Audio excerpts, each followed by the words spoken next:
welcome back to the sports segment. I'm Lucas Parent and I'm joined by Caden Waters, Chris Cook, Will Denia. Let's get right into it. So this weekend we have the Final Four for college basketball. FAU versus San Diego State and UConn versus Miami. Who do we think is winning those games? Personally, I think SDSU is going to win it. FAU's had a great run, but I think they're Cinderella story ends that night.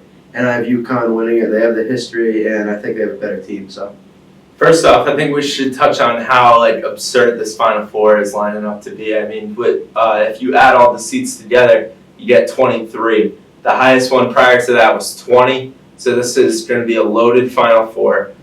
We have FAU and SDSU. I'm going to go with FAU. FAU is just on a magical run, and they've already got through all these tough teams, and I don't think San Diego State's going to stand in their way. And then I'm going to take UConn. Miami has great weapons. They have Nigel Pack, but UConn is too dominant in the eyes of college basketball.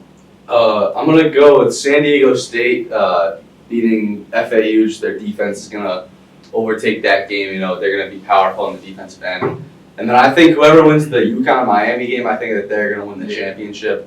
So although Miami has guys like Nigel Pack, they have Isaiah Wong, they have a coach like Jim Larinaga, I just think Dan Hurley and the Huskies are going to pull it out. And I have UConn over Miami, and I'm going to take UConn winning the championship. The more wild thing here is that either FAU or SDSU is going to be in the championship. I mean, no one is filling that out in their brackets. Well, I mean, I just want to point out that most people had Memphis over FAU. Had Memphis over FAU, and then FAU. Charleston. But then, that Charleston game was one of the biggest upsets picked this year. Definitely. Charleston over SDSU. So two teams that everyone was picking to get bounced out first round, they're into the final weekend. So, yeah, obviously a year of upsets.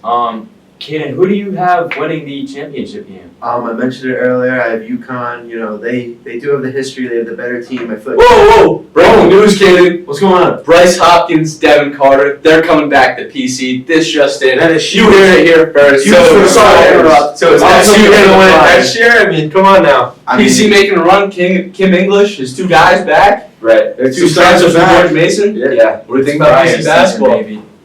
PC basketball on the rise. Friartown is back. We don't need Ed. We have the heart and soul of the team back. You know, that's all we need. So, yeah. Kim English on top. So we have some school sports as Kim well. English. We have baseball's home opener on Monday. Volleyball starts Thursday.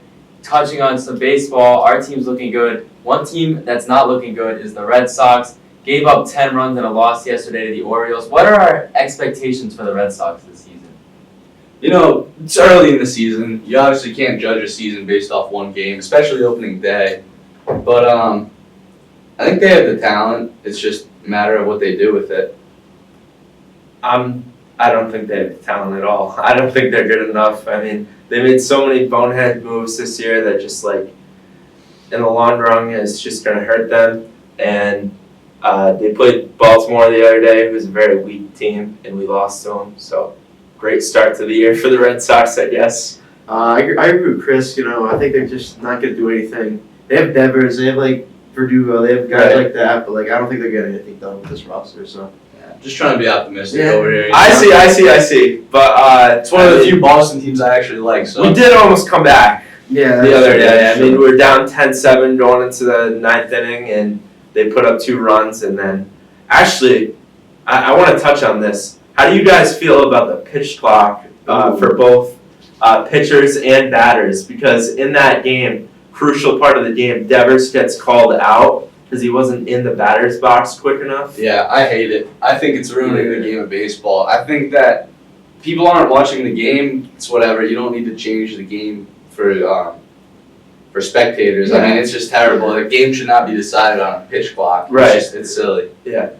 I somewhat disagree. I feel like if you want to win, you shouldn't be giving up 10 runs, and that more cost them than the 1 out of 27. But yeah, I like that it makes the games faster. I'm not watching baseball either way, so I feel like my opinion should be somewhat invalid. But Exactly. Yeah, Me too. Yeah. all right, that's about all we have today. We'll catch you next time.